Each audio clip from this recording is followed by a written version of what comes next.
Desperté de un profundo sueño.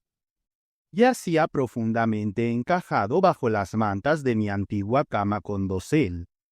Solo los débiles rayos de la luz de la luna penetraban a través de las altas y estrechas ventanas de mi habitación.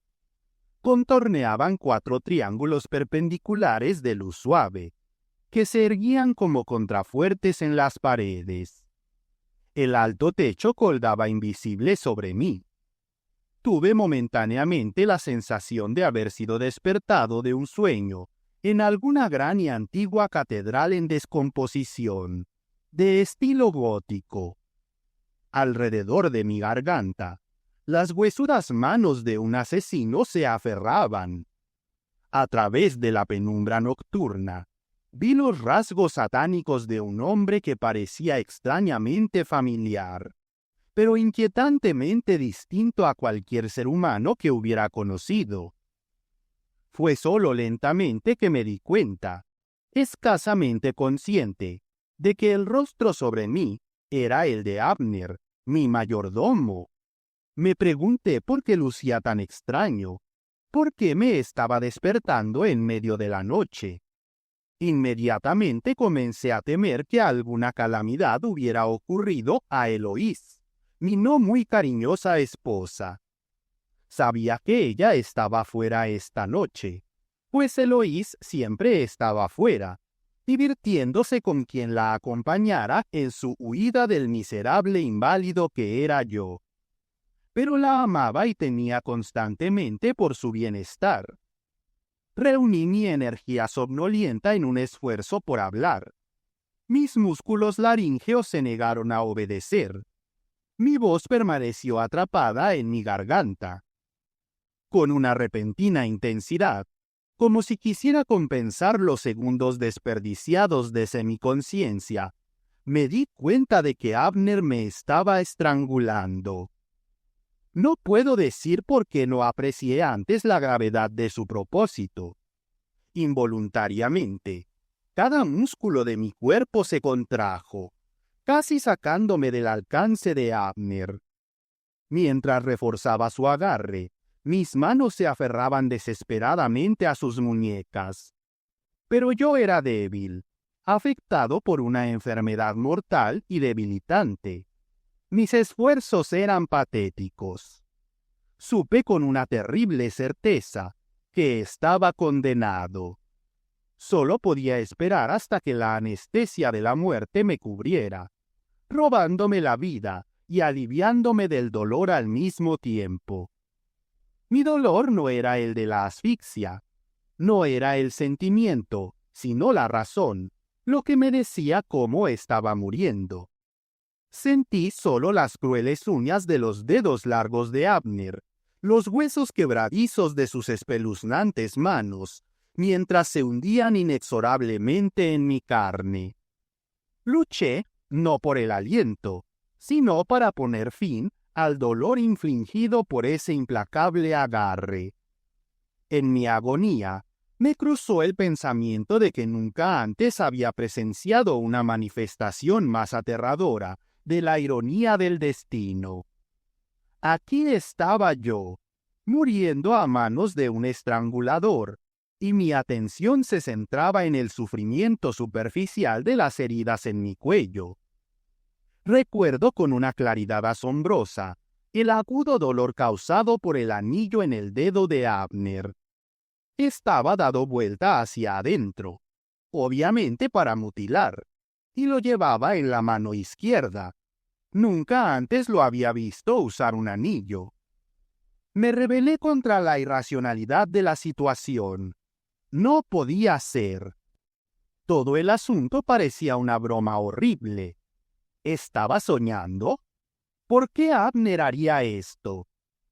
Nunca se me había ocurrido que podría haber tenido un motivo para este crimen. Siempre había sido un amo decente y considerado. Durante los 20 años de nuestra asociación, habíamos sido más como amigos que como amo y criado. Había sido Abner quien había hecho la vida soportable para mí, cuando Eloís había abandonado mi lado para bailar con la gente de su círculo. Siempre me calmaba los nervios con su amable solicitud. ¿Había sido todo ese espectáculo de buena voluntad solo el servilismo adulador de un sirviente envidioso? El dolor se volvió más intenso. Me di cuenta de que mi agonía se prolongaba innecesariamente. Casi al mismo tiempo, sin embargo, me di cuenta de que en una situación tan fatídica, estaría desprovisto de sentido de la proporción.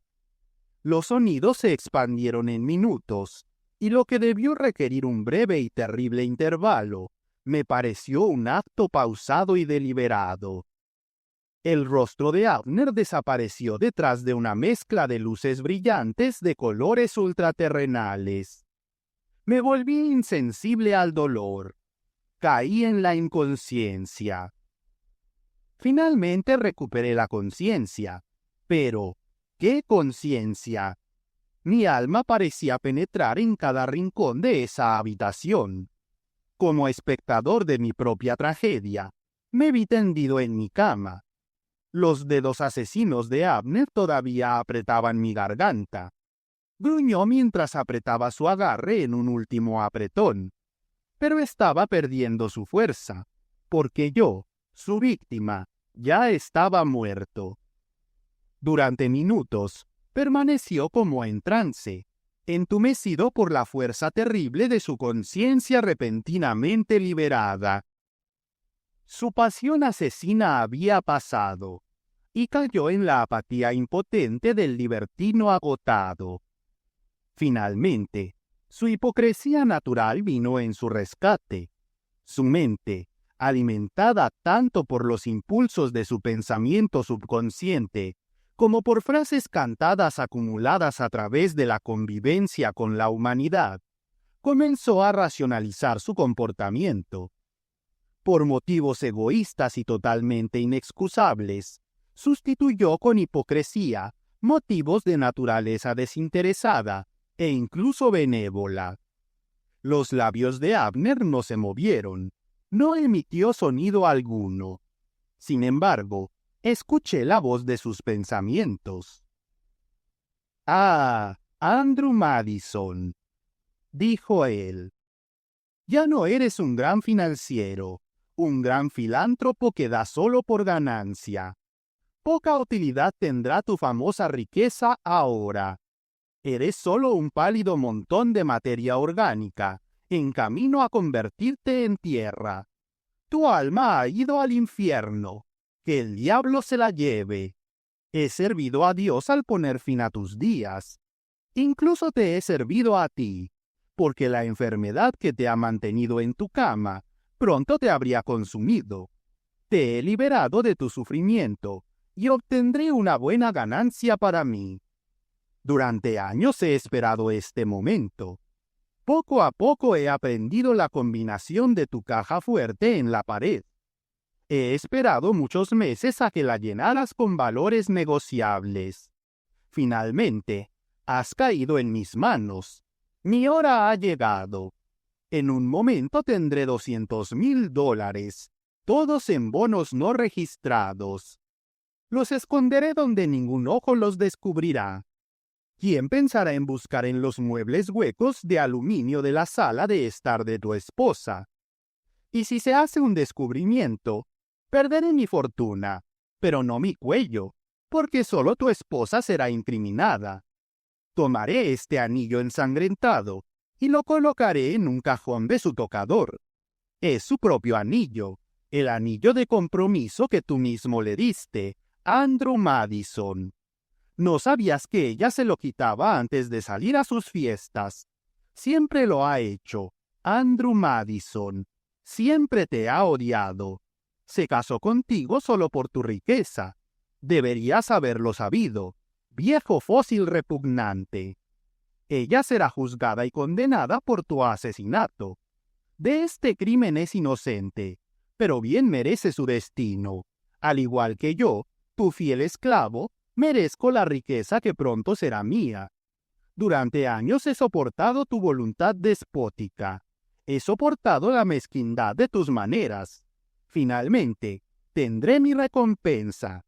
Así se hace justicia en el mundo. Después de este discurso espantoso, porque aunque sus labios no se movieron, escuché claramente la voz de sus pensamientos. Abner miró distraídamente mi cuerpo. Yo también dirigí mi mirada al resto físico de mí mismo. No podía mirar el cadáver con la indiferencia distante que tantas veces había sentido en presencia de los muertos. Parecía que conservaba en mi ser corpóreo un interés muy simpatizante y personal, la equidad, por así decirlo, de un socio retirado senior. En algún lugar de la casa sonó con una claridad exagerada un fuerte crujido. El viento creciente probablemente había forzado una viga del techo.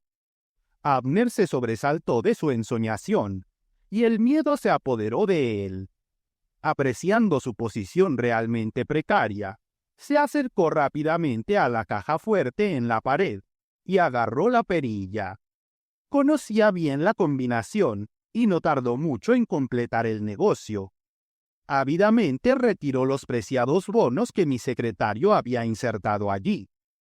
Cerró la pequeña puerta redonda y se retiró.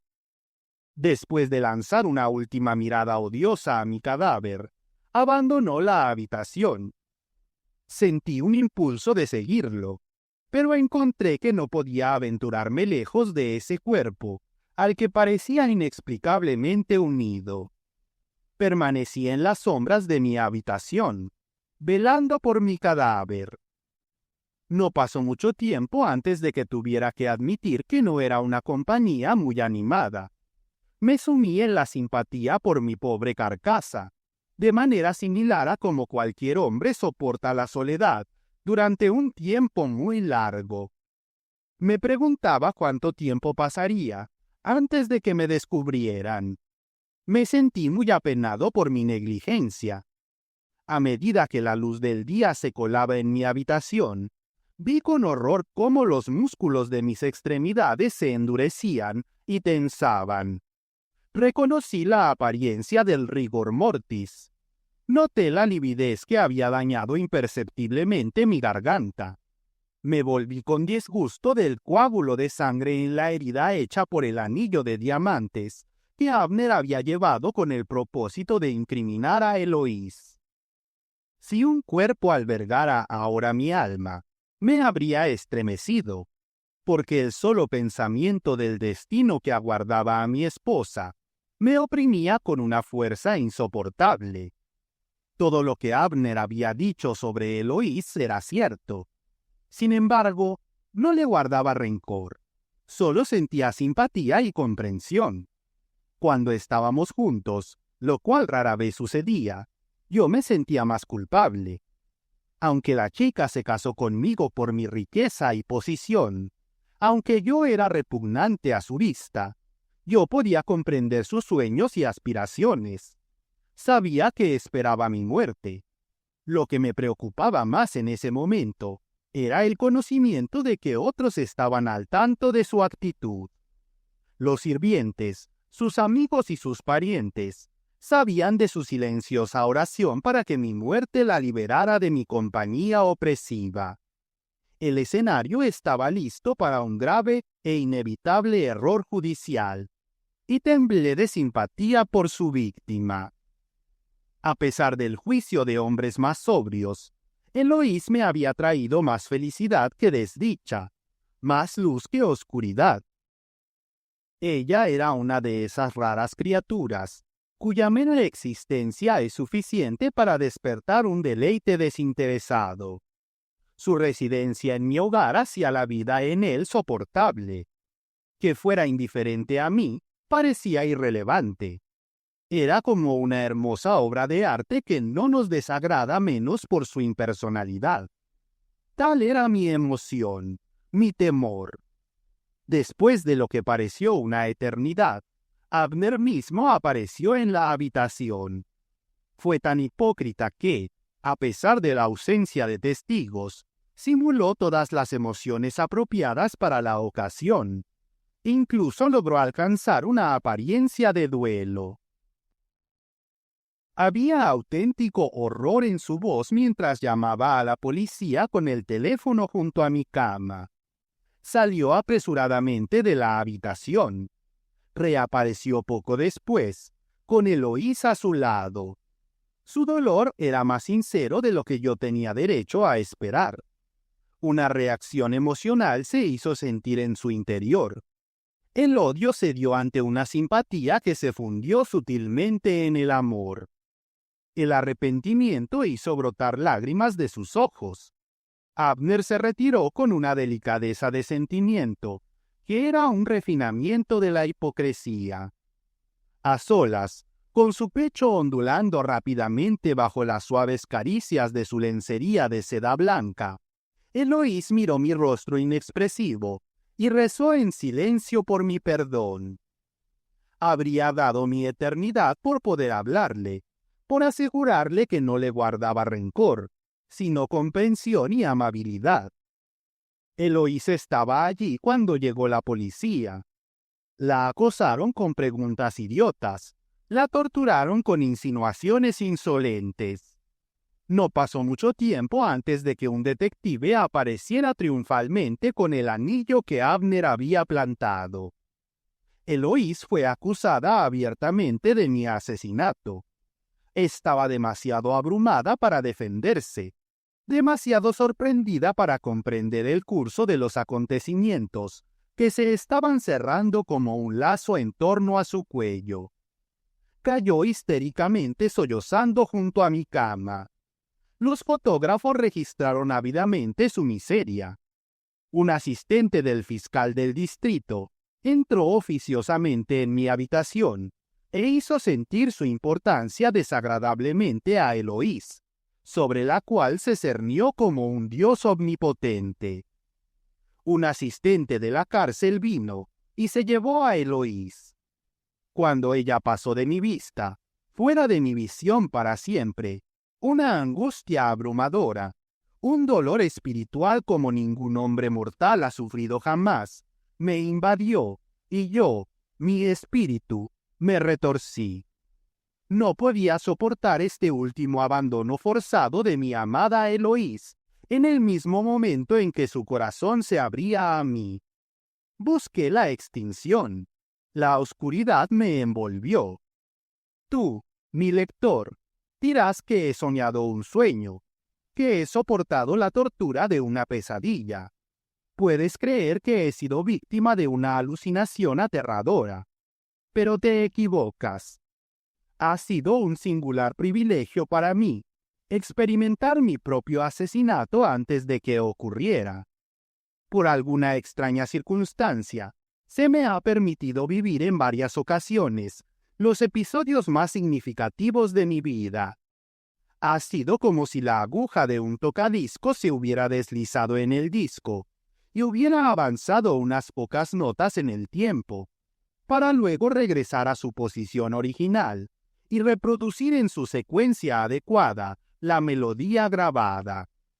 Esta es, al menos, la analogía más cercana que puedo encontrar para describir el fenómeno del que escribo. He reflexionado mucho sobre mis extrañas experiencias, sin llegar nunca a una explicación muy satisfactoria de su existencia. Tal vez la mente del hombre sea solo una especie de tocadiscos para la recepción de eventos en su orden apropiado. Algunas máquinas están mal construidas y la secuencia a veces se rompe. Si ese es el caso, soy una de esas máquinas. Supongo que hay quienes envidiarían mi capacidad para anticipar el futuro. Les gustaría vivir 2 veces los momentos más felices de sus vidas, incluso a costa de soportar sus desgracias más agonizantes. Pero están equivocados. La fortuna, dice Maquiavelo, es una mujer que para ser dominada debe ser golpeada y manejada con rudeza. Ay, para mí, la fortuna es solo una mujer cuyos halagos se han vuelto incómodamente familiares. Pruebo sus favores mucho antes de que elija concederlos, y sus palabras bonitas me han aburrido años antes de que salgan de sus labios. De lejos, es un hermoso ideal. De cerca, es solo una arpía con reproche. Mi motivo para escribir este relato de mi aventura en lo sobrenatural es salvar a mi amada Eloís del destino que mi ingrato mayordomo, Abner, ha planeado maliciosamente para ella. Puede que te preguntes por qué no despido a Abner. Me maravillo de mi propia inactividad. Mi fin está cerca. Estoy confinado a mi cama, mi lecho de muerte. No sé exactamente cuándo despertaré para descubrir al asesino Abner sobre mí, pero estoy seguro de que ese día no está lejos. Me siento impotente para cambiar mi destino. Contra esa fuerza misteriosa, la rebelión es inútil, pues toda la historia demuestra que los hombres pueden ayudar a la fortuna, pero no oponerse a ella. Pueden tejer sus redes, pero no romperlas. Así que no lucho por cambiar el destino, por postergar mi muerte. Solo deseo salvar a Eloís de la ejecución legal que Abner ha planeado para ella. Me consideraré recompensado si una vez más puedo volver a ver el amor llenar su dulce pecho y desterrar la repulsión de su corazón. Tal es el precio del amor. Nota del exfiscal del distrito Wade. He presentado el documento anterior de buena fe.